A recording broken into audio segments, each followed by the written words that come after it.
ছোট্ট আমার এই বেকিং লাইফে আমি প্রথমবারের মতন আজকে একদম ফ্রেশ তাজা লাল টুকটুকে গোলাপ দিয়ে একটা সুন্দর কেক ডেকোরেশন করে দেখাবো আপনাদেরকে।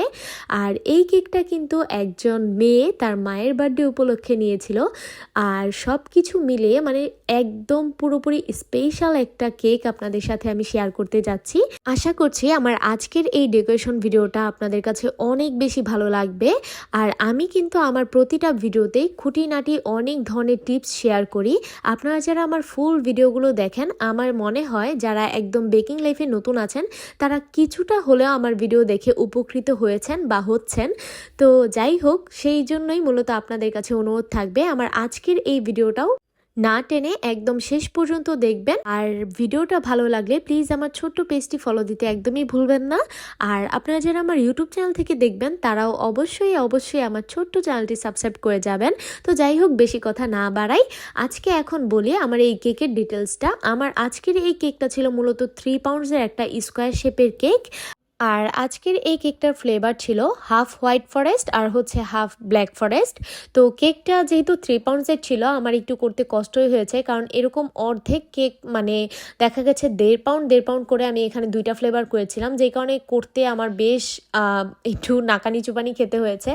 তাও ব্যাপার না, আমি সুন্দর মতো 2টা কেক এবার আলাদা আলাদা করে বেক করেছিলাম। দেখা যায় আমি যখন চকলেট আর হচ্ছে ভ্যানিলা করি একসাথেই করে ফেলি, কিন্তু আজকের এটা একটু বড় কেক মানে 3 পাউন্ডস হয়। আজকের এই কেকটা আমি 2টা ফ্লেভার 2বারে বেক করেছি।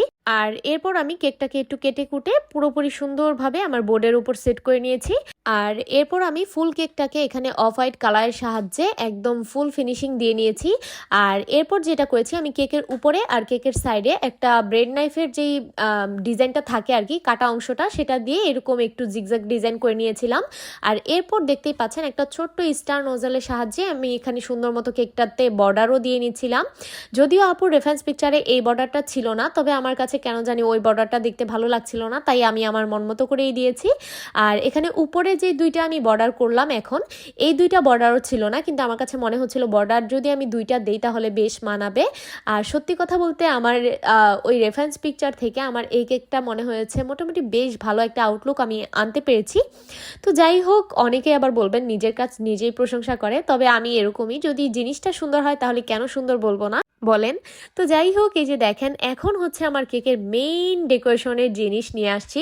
আর দেখেন মাশাল্লাহ কি পরিমাণ সুন্দর যে লাল টুকটুকে গোলাপগুলো আমি বেছে বেছে সেদিন এনেছিলাম, মানে জানুয়ারির 1 তারিখ। এত হাইপে ছিল এদের দাম, বাপরে বাপ কি বলবো, মানে অর্ধেক দামের থেকেও বেশি এত ডিমান্ড ছিল সেদিন এই রোজগুলোর।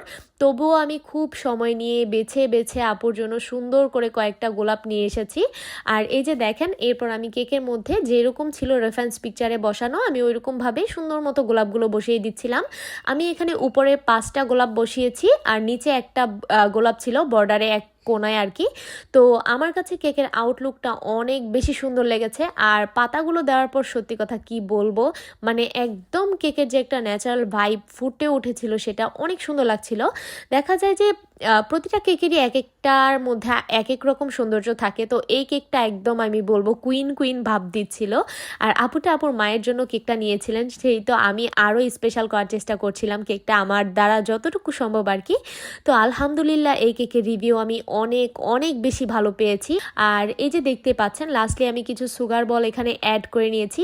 আর আপুর ওই রেফারেন্স পিকচারে এখানে সুগার বলগুলো ছিল হোয়াইট কালার, কিন্তু আমার কাছে মনে হচ্ছিল যদি হোয়াইট না দিয়ে এখানে গোল্ডেন দেই তাহলে এটা পুরোপুরি একটা রাজকীয় আর একটা গর্জিয়াস ভাব দিবে, তাই আমি এখানে সুন্দর মতো গোল্ডেন কালার সুগার বলই দিয়েছিলাম। আর মাশাল্লাহ এটার আউটলুকের কথা তো আমার আর কিছু মনে হয় না বলতে হবে, আপনারা নিজেরাই দেখে নেন। তো যাই হোক, আপনাদের কাছে আজকের এই ভিডিওটা প্লাস কেকটা কেমন লেগেছে অবশ্যই কিন্তু জানাতে ভুলবেন না। আল্লাহ হাফিজ।